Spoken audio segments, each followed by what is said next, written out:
Yay, we fucking made it. Good evening, everybody. It's time to rock and roll. It's another episode of William versus the World. Yep, this is the only interactive live stream and chat where musicians and music lovers unite. We're united here on a mission to explore the truth about the music industry. Each day we're discovering the top stories in the industry, of course, music news, technology, and don't forget, social media. Buckle the fuck up, because it's time to learn stuff. Welcome to another episode of William versus the World.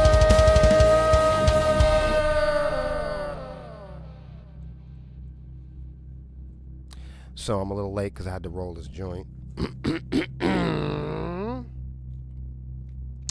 And I had to get my coffee. I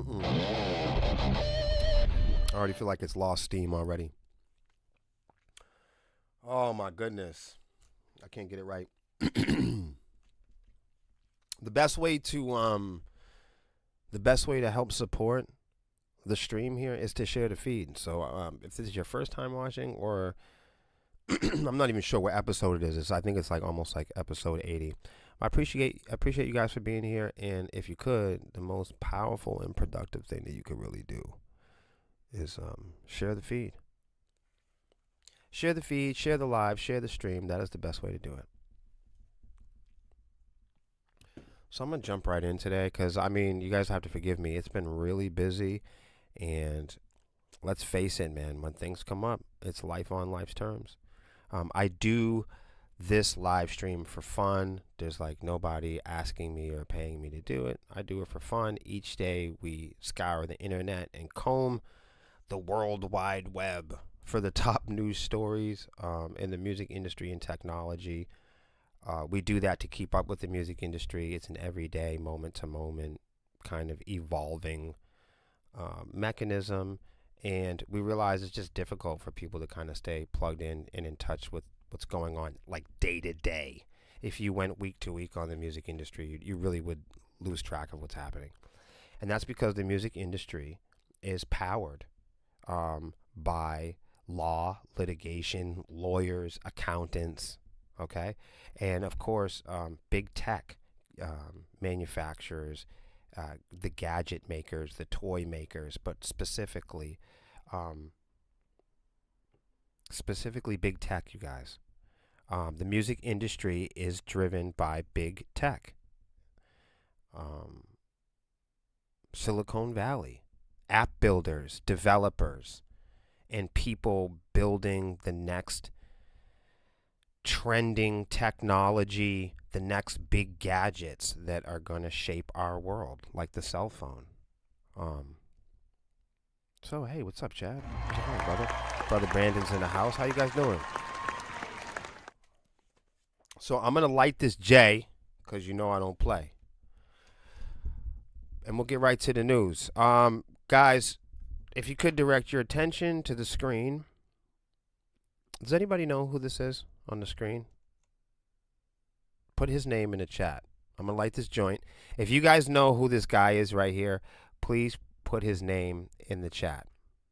Like, I mean, if you go on Google, you're just fucking cheating. This is for people. Do you know who this guy is? I think he's got a great outfit. To be real with you, this kind of reminds me of the outfit that Melissa wore to Rockfest. Hey, Melissa, I think this guy's copying your wardrobe. A lot of people copy Melissa's wardrobe. Hey, honestly, if you ever want to just check the temperature in regional and national rock and roll. Watch Melissa wear something, and then keep an eye on it, because you'll see these things pop up. I don't think this is one of them, but this is it right here. This will look great on me, huh? So do you guys know who this guy is? Oh, there you go. Hey, Hans got it right. It's Corey Feldman. Does anybody know anything about Corey Feldman? Can you guys name some past movies or different things that Corey Feldman has done? Do you know Corey Feldman, the rocker? Or where do you know Corey Feldman from?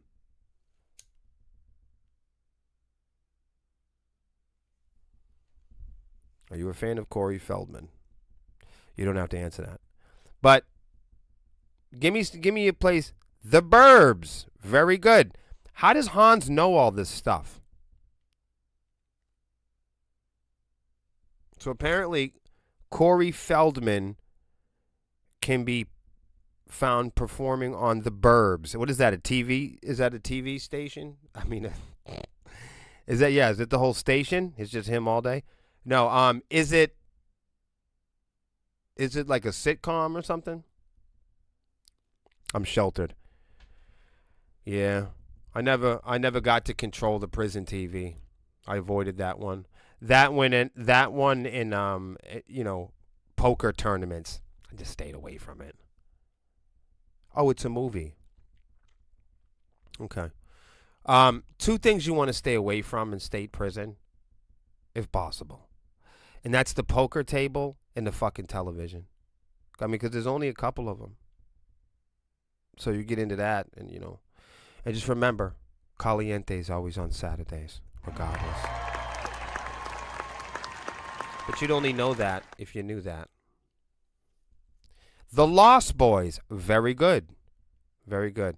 So I didn't even know that Corey Feldman was a rocker, but here he is, nonetheless, rocking. And look what happened here because I'm playing this solo. He says, it's spreading all over the internet. Do you know what that does? It inspires people to play guitar. Corey Feldman hopes his viral solos will inspire others to pick up the instrument. Look at that. So, despite being targeted by TikTok trolls for his chaotic guitar solos, Corey Feldman refuses to let the negativity of the internet get in the way, and he's encouraging people to view his terrible solos as motivation and inspiration to play the shit yourself. I kind of like that approach. Like, Corey Feldman is like, look, if you don't like my guitar solo, suck a gawk and play it yourself. Like, that's not bad advice. Like, when people say that, if you're in a band and people say, oh man, your band sucks, tell them to do it themselves. Because when is the last time have you got 5 people or 4 people, 6 people together and done anything successfully?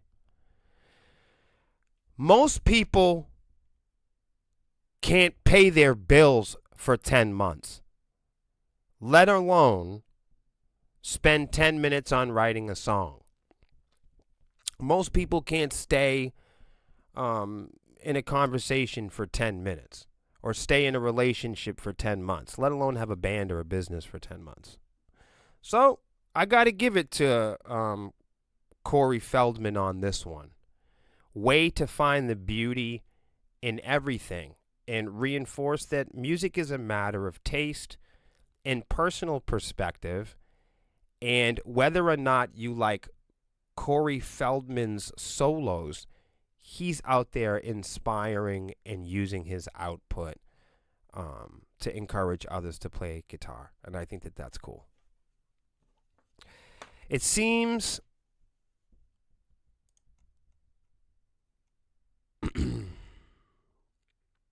it's been a funny few weeks for Corey Feldman. After hitting the road with Limp Bizkit for arguably his biggest guitar show to date, the actor turned guitarist was targeted by TikTok trolls after his chaotic electric guitar performance. It says here that it went viral. I'm sure you guys are going to watch it after this, right?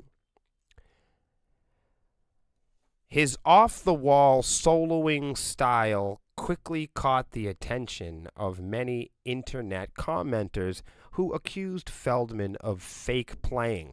Apparently, it was so fucking bad that people thought it was fake. Imagine that. Like, people think your playing is so terrible, they're like, come on. Such claims were, of course, completely inaccurate. Right? And to play into the absurdness of it all, Fred Durst himself even interrupted Feldman on stage mid-solo to inspect his shredding. In an upcoming interview with Guitar World, the aspiring shredder discusses his lifelong experience with social media trolls and responds to the widespread negativity that his guitar playing received online. He says, quote here, "To be honest, it comes from a hate campaign that started probably about the time I decided to come forward with some of the information about the bad things that happened to me as a kid." Oh my God. I didn't know we were going there. Referencing the allegations he made regarding widespread abuse of child actors in show business. Yeah, that sucks, man. The timing was right when my music started blowing up, and as a result, they felt the best way to hurt me was to make up stories about me, to paint me in a bad light, and to make me look unprofessional, illegitimate, and paint a frame around me that I was crazy. Yet, despite the fact that his playing that has been called out, picked apart, and heavily scrutinized, Feldman hopes some good can come from the whole situation. Quote, "I love the fact that there's been these videos on YouTube that show you how I play whatever song you want," he says. "That has literally changed the game. Any one of us can pick up the guitar, sit there, and study the tabs." That's what he says. Bless you. Quote, "But being able to learn note from somebody who knows how to play it and not pay for a tutor is pretty darn cool." End quote. And in spite of all the negativity, Feldman still believes there's an upside to it all. Quote, "On top of that, look at what's been happening here, because I'm playing this solo and it's spreading all over the internet," he goes on. "Do you know what that does? It inspires people to play the guitar." And he goes on to say, even if they just pick it up and goof around and make some noises and see what happens, experiment. But it's that experimentation that leads to art. And he's not kidding there, guys. I can't even hate on that. That's a good story. Then put a 1 in the chat if you guys have seen the Corey Feldman guitar solo. Put a 1 in the chat if you've seen it. Put a 1 in the chat if you've seen the Corey Feldman guitar solo.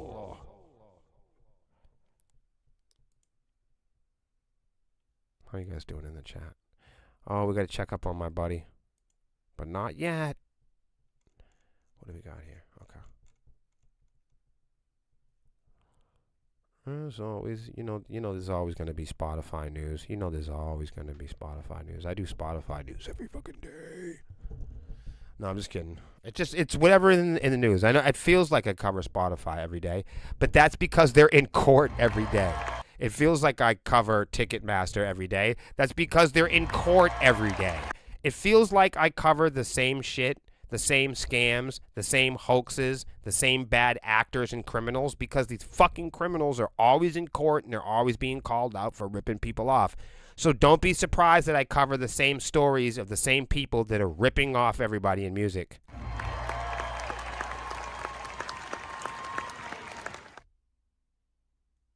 Because it's the same limited people at the top that are successful every time. You see, that's just the problem, is that out of all the potential people that could be successful in music, there's only a very small and limited amount of people who are successful at any given time. This is the same for tech companies too. That's why when you see successful, strong, smart startup companies, look at all the startup companies in big tech that you've seen over the years, and what happens to them. They get acquired, they get seized, they get eaten up by larger companies. Legacy shareholders eat up the people that are inventors, that are experimenting. The true independents, the true revolutionaries, they get bought up. They get chased out. They get or they get sworn in by the legacy shareholders. They get absorbed by legacy corporations, and that's why you don't see a lot of inventors. But hey, I'm telling you that, and it'll probably take most of you guys that are under 35. It's going to take you guys another 10 or 15 years to even consider what the fuck I'm talking about. But everybody in here that's 40 plus knows exactly what the fuck I'm talking about. Anybody here with grown-up kids knows exactly what I'm talking about. I never do this, but I'm going to be right back because I'm going to go change my coffee because this one is not working.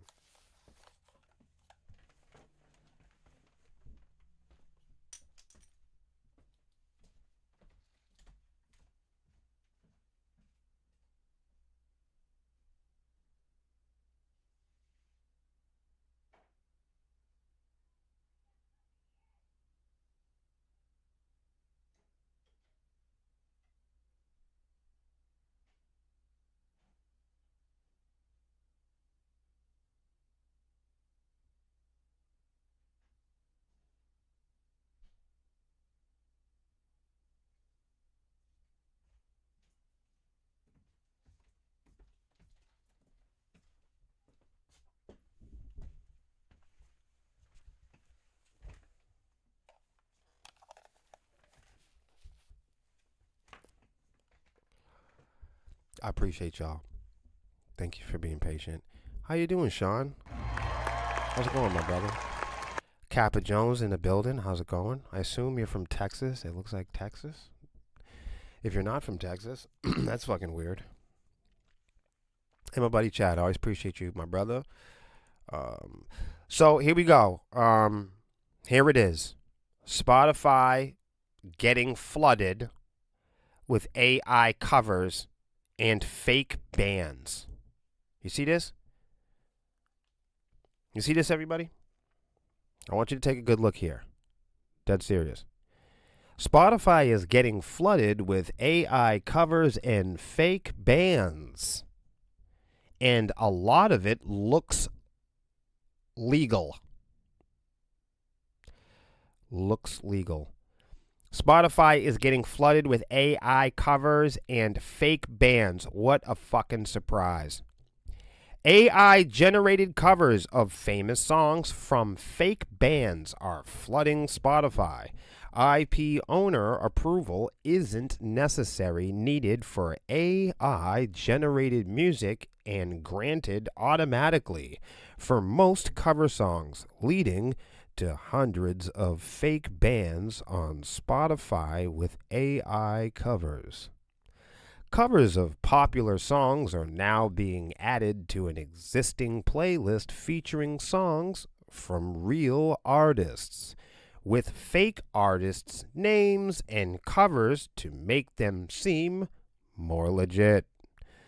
With playlist names like Country Time Summer Vibes, and artists' titles like Jet Fuel and Ginger Ales, Savage Sons, Gutter Grinders, and Grunge Growlers. It's enough to slip under the radar while... What the fuck? I've never even heard of this word before. Minting? Oh, okay, I get it. Let's run it back. With playlist names like Country Time Summer Vibes and artist titles like Jet Fuel Ginger Ales, Savage Sons, Gutter Grinders, and Grunge Growlers, it's enough to slip under the radar while minting serious per stream cash. So how is this all working? Let's break this shit down. A number of music AI shops now appear to be using generative AI models like Suno and Audio with a license for commercial use to create over versions of copyrighted songs. Longtime Spotify users have encountered lots of covers in the past, with many almost unlistenable. Now, that process is on steroids thanks to artificial intelligence. Huh? Isn't that fun? With the quality quotient also potentially improving. A lot of this is possible because of how music licensing works in the US and many other countries, with compulsory licenses allowing covers as long as specific royalties are accounted for and paid out.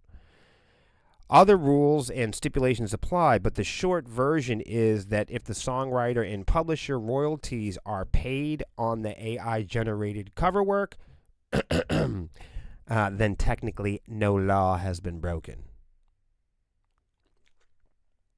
See, when I say that the music industry is powered by technology and laws, dreamy little musicians tell me, no, it's about my mission, it's about my originality, and it's about my message and my music. You got to hear my music, it's so original and unique.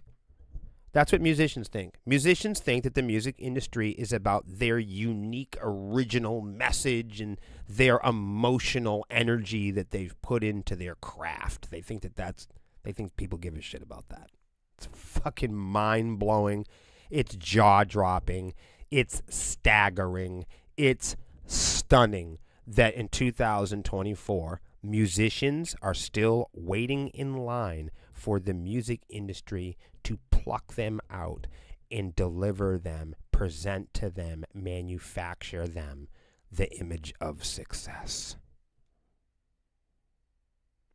With the explosion of AI-generated covers, it's clear Spotify is lacking the resources or department to handle these kinds of cases.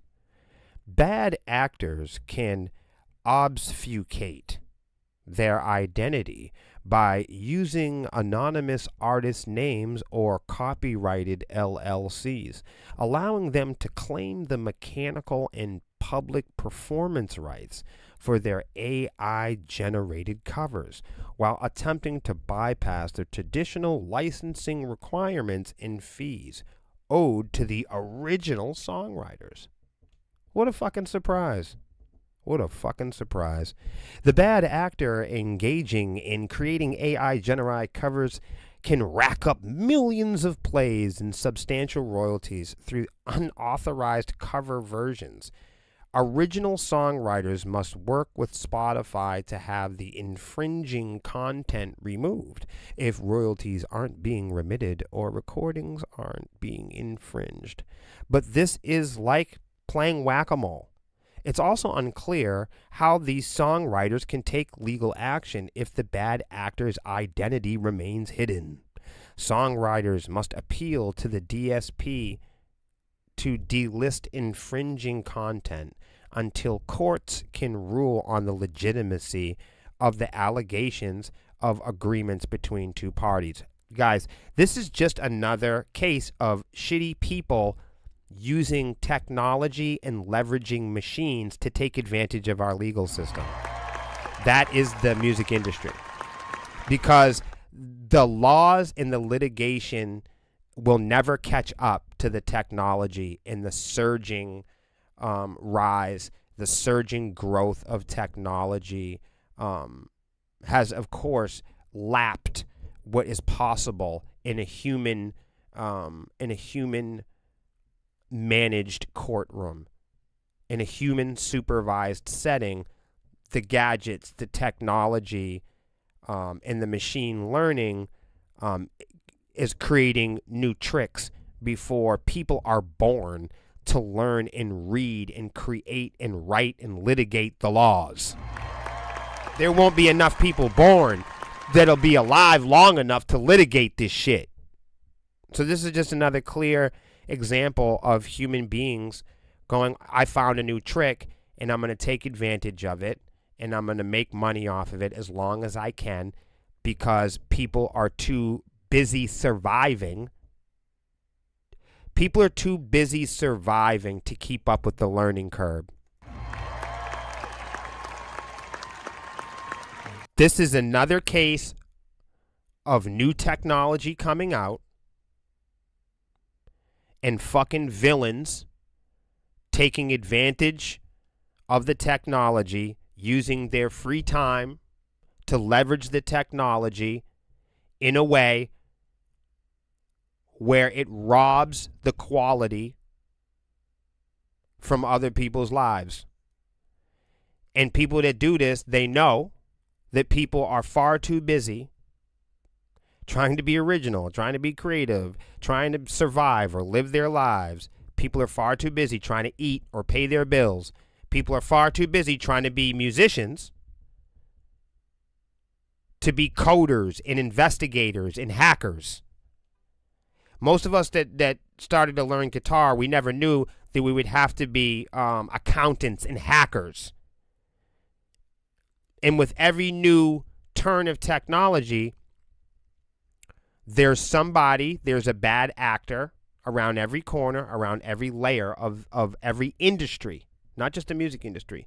In every layer of your life, in every layer of industry, there's new technology that is emerging that someone else is leveraging to make a buck off of you and counting on you to be too busy being who you are authentically, too busy surviving, paying your bills to take a look at the law. The technology is growing so rapidly, they can't build courtrooms to litigate the shit.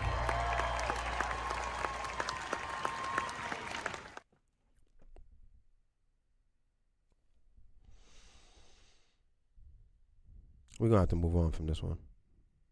You guys get it. You guys get it. It's 2024. And the biggest, baddest technology and streaming device and software that we have is Spotify. And they cannot prevent people from ripping you off. In fact, they allow it. With all the machine learning, with all the way that they can rack up, hundreds of billions of plays and royalties for legacy artists, they're able to count their own paychecks. But when it comes to having the technology to manage and maintain AI generated music, Spotify is now behind in that. So it's 2024, and you can't release music without machines trying to copy it. That's where we're at. We haven't moved the needle. We're still in LimeWire. We're still in BitTorrent. We're still in Pirate Bay. We're still there. That's crazy that we're still there. And this is crap. Like, I didn't pick these today. Everything is, AI is looking to date you. It's streaming. It's time for streaming services to act on AI music. Look at all this stuff. I want to get into this one because you guys remember a little while ago about my buddy Shaboozey. Remember me talking about him? We're going to get to that in a second.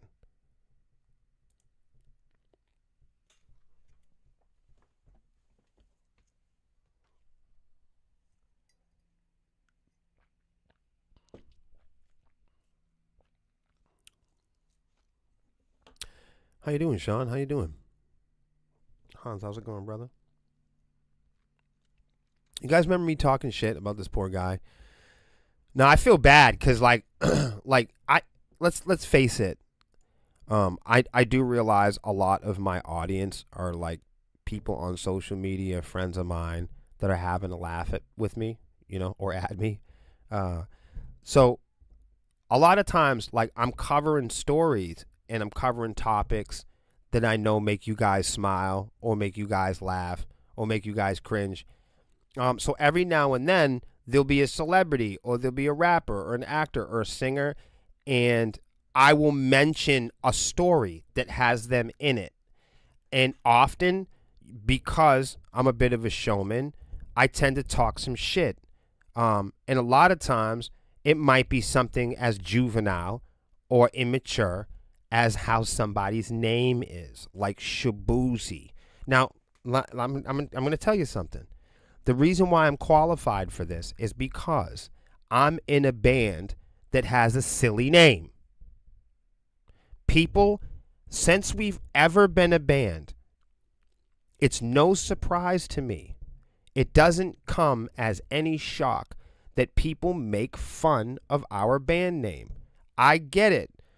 Stepsis and stepkids, and we've heard it all.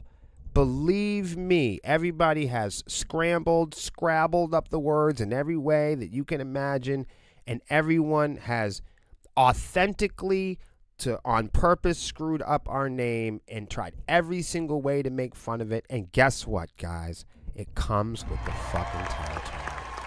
When you're in a metal band and your name is Sepsis or Butcher the Babies, or what's the other one, Cannibal Corpse, or any of these names that you're hearing, obviously are meant for effect.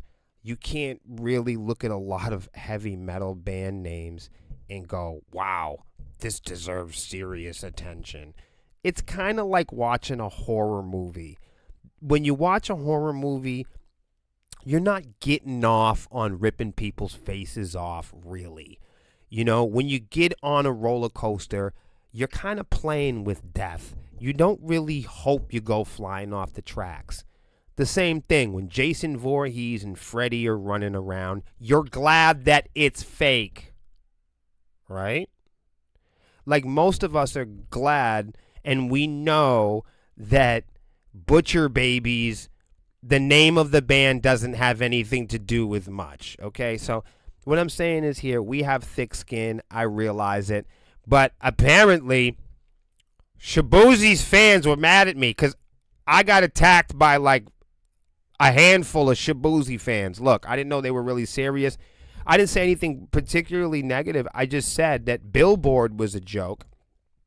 And I thought his name was really fucking unique, Shaboozie, and I was saying it like that, like people say, you know, sepsis or whatever. So I didn't mean any harm against Shaboozie. And now I saw this article and I said, what the fuck? Shaboozie has scored one of his biggest hits of 2024. And wasn't I just saying the other day how fucking terrible and how fake Billboard was? And now look. He's at war with his major label and his publisher. What the hell happened to Shaboozie? Now, I must admit, the first time I ever said anything about Shaboozie, his fans descended on me furiously. And, boy, did I regret that. But now I've realized I've become quite a fan. I have not listened to Shaboozie's music, but I figure after all of that shit talk, it would be worth me coming on here again and covering Shaboozie, and now actually becoming a fan and making it I think we can make this an ongoing thing now. Let's keep up with Shaboozie. Put a 1 in the chat if you guys want to keep up with Shaboozie. And here's the thing, I've never heard of this motherfucker's music, but we're gonna.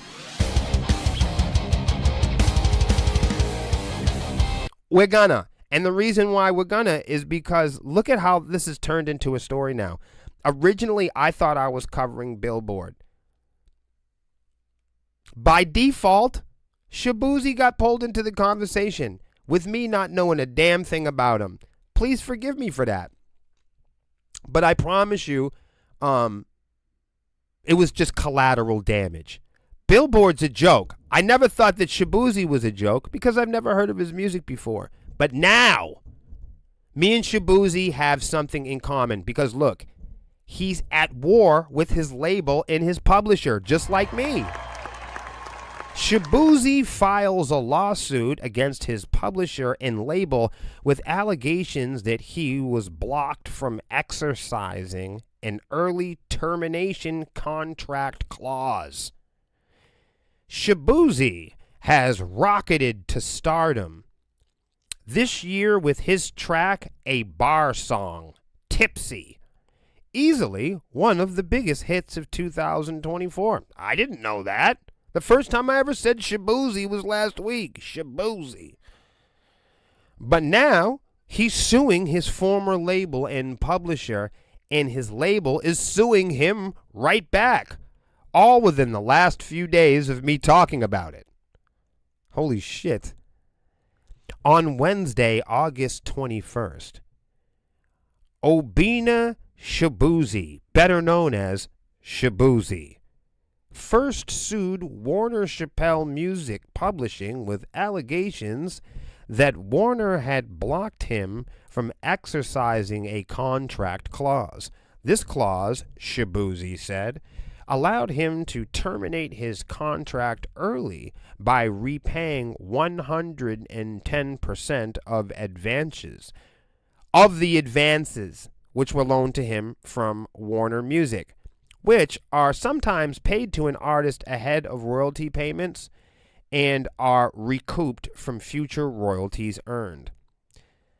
Further, Shabuzi alleged that as a part of Warner's block, the label refused to disclose the amount owed, making it impossible for him to exit the deal with full transparency.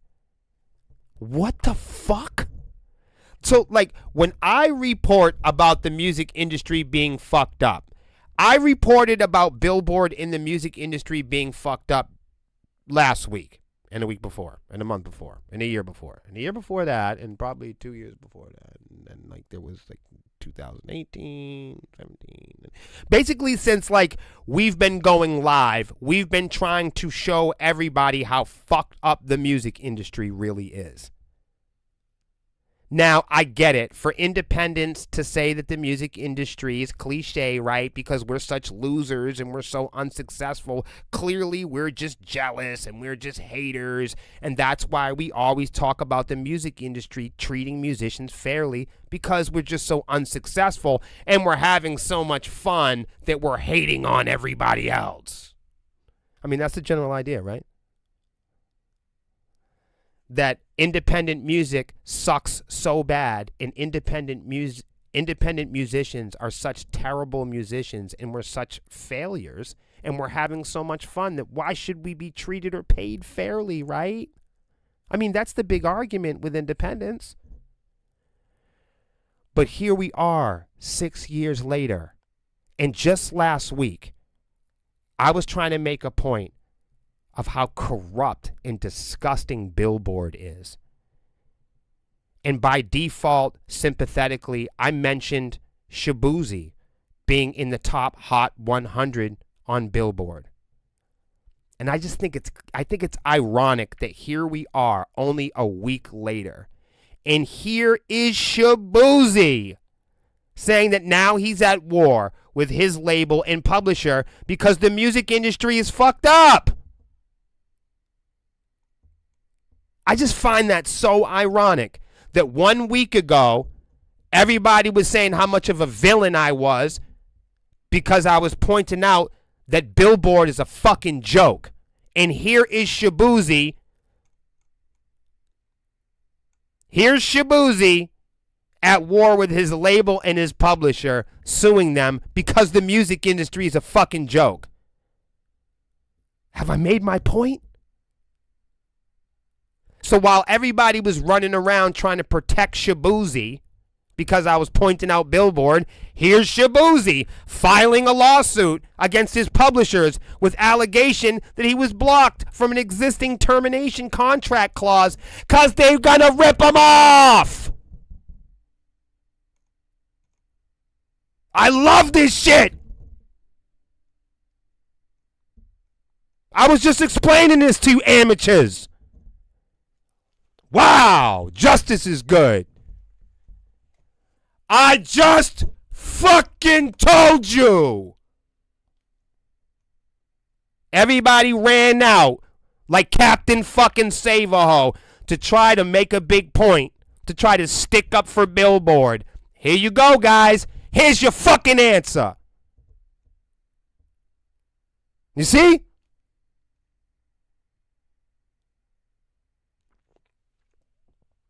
I'm showing it to you.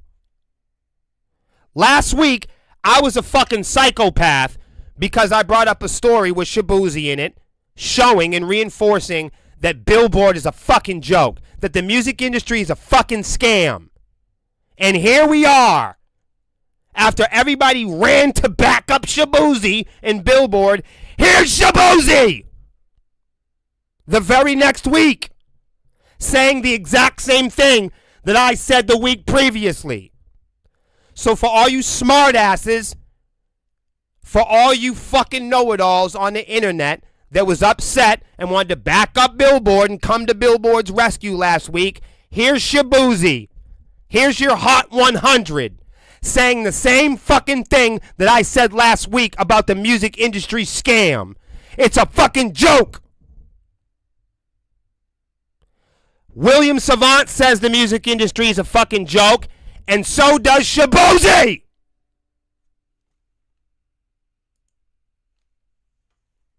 Spotify officially moves to dismiss the MLC's nonsensical, quote, factually unsupportable unpaid royalties suit. Basically, Spotify is denying stealing from people. Still, what a fucking surprise. The Music Licensing Collective is a music advocacy group. You guys can go look them up. If you're not a musician, then I guess it doesn't even matter. If you are a musician and you don't know who the Mechanical Licensing Collective is the MLC. If you're a professional musician, you don't know what this is, I don't even know what to tell you. I don't know what you're doing. What are you doing? What are you doing? How come you don't know? How come musicians don't want to know the fucking tools to get them paid fairly? The Mechanical Licensing Collective is an organization that helps bands, that helps artists get paid fairly for their music, for their royalties and mechanical streams. If you don't know what it is, boy, are you in fucking trouble. Because it means you haven't bothered to look. Spotify officially moves to dismiss the MLC's what they call a nonsensical and factually unsupportable unpaid royalties suit. Now, what that's saying is they have been sued by the Mechanical Licensing Collective. The MLC has sued Spotify for stealing from musicians. And surprise, Spotify denies it. Let's read. The MLC's legal arguments against Spotify bundling embrace, quote, nonsensical and factual, unsupportable, at least according to the streaming platform itself that always lies about stealing, which has filed to dismiss the overreaching unpaid royalties complaint. What a surprise. Spotify just recently urged to the court to toss out the action with prejudice about 1 month after outlining its position in a pre-motion letter. Predictably, the service's stance on its highly controversial audiobook bundles hasn't changed. For a quick refresher, Spotify earlier in the year, in 2024, reclassified its main U.S. subscription options as bundles. Spotify earlier in the fucking year reclassified its U.S. subscription service. What the fuck?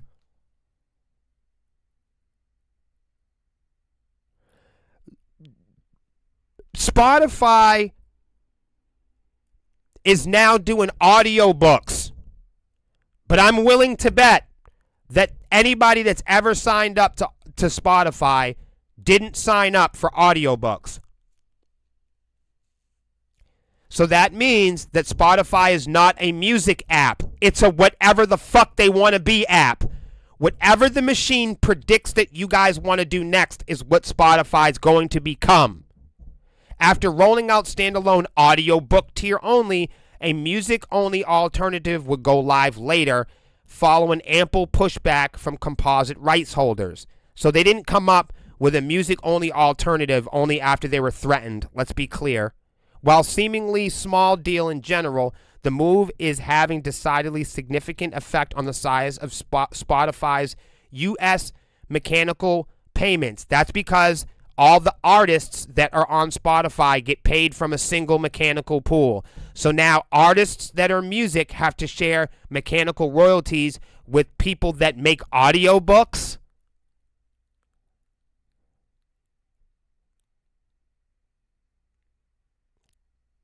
So right now, that's the stance of the MLC. they're pushing for with the lawsuit, and Spotify has motioned to dismiss the case. Predictably, obviously, it's not like name anybody that you've ever seen that's been accused of stealing. Go, oh no, it was me. Like, you've never in your life met anybody and been like, hey man, I think you stole that, and they've gone, you know what, you're right, I stole it. Like, it never happens. You just don't see it. You never see the shit. I do believe that might be our last story for the day, though, unfortunately, because I think they're all relatively longer. I suppose we could just read this one because it's quick. It's time for streaming services to act on AI music. I mean, it does go in with what we were saying earlier. Why not, right? Hans, this is getting ludicrous. No, it's fucking crazy, dude. It's time for streaming services to act on AI music. In April, when the author here wrote an article highlighting striking similarities between Suno's output and copyrighted music, and later, when they did the same for audio, the author gave them the benefit of the doubt.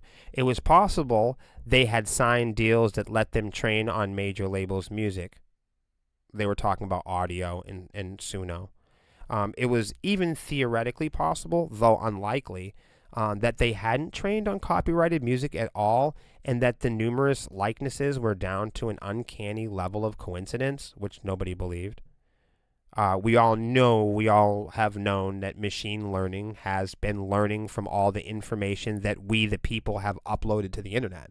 Pictures of your daughters, pictures of your photo albums, stories that you've written about your grandmother, your poems, all the stuff that you guys been putting online, and not just the stuff that you upload online. When you're driving to the store, when you're using DoorDash, when you're using Grubhub, when you're looking up Netflix, when you're looking up medical supplies, when you guys are searching and WebMDing yourself when you're sick, when you're shopping. For the last 30 years, the machines on your phone, mechanical learning on your mobile device, the machines and the intelligent machine learning devices and software that can be used on your mobile device in all of your apps, on all the websites that you've been visiting, you have been uploading all of the information to the learning machines. And that is who they've been learning from. That is how they've been getting the music. That is how they've been compiling the art in the data. When you see generated images and ideas and stories and you wonder where did they come from, they came from you. Since you have been online using Microsoft, using Apple, using Xbox Live, using all of these products, all of these machines, all of the software, all of the gadgets for the last 30 years have been learning and coding and taking pictures and images of your behavior. And it's been uploaded online and shared with legacy companies and corporations so they can predict what you are going to be doing and buying next. So they can build more machines that can predict shit about you. The whole idea is for them to build machines that take up all of your moments, all of your time, sending you notifications, teaching you, telling you how to subscribe to your own life. Welcome to fucking hell. I'll let it sink in. I really will. Because this is a consumer world. And I'm just not part of that. You guys have a good night. I appreciate all of you guys for being here. I love and respect all of you guys. Thank you so much for supporting the band and our music. I'm so pumped up for the new music coming out. We have so much great songs coming out. And, of course, all the shows coming up as far as this one this week. We are super excited about it. It is a free show. We'll see you there. We'll be out there early. We have a special show planned for all of you. And I'll see most of you guys on Halo. You guys be cool. Be kind. Peace out.